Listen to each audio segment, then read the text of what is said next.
Naging dagat na yung palaisdaan. Pala sa may bandang gitna lang tayo lilipat. Grabe, napakalalim yan guys, yung sa gitna. Pero dati daan din yan.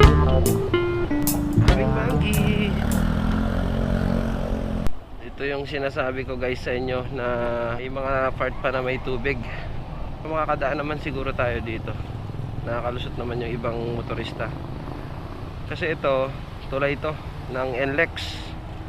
Yung ilalim yan guys nadadaanan naman din dati, kaso nga lang pag konting ulan lang talagang tinutubig. Ayan o, grabe, napakalalim yan guys yung sa gitna. Pero dati daan din yan. Pero okay naman all goods naman, nakakadaan naman tayo. Lalo na siguro kahapon to, nandyan yung guhit napakalalim ng baha dito kagabi. Ayan o, makikita nyo dyan, grabe.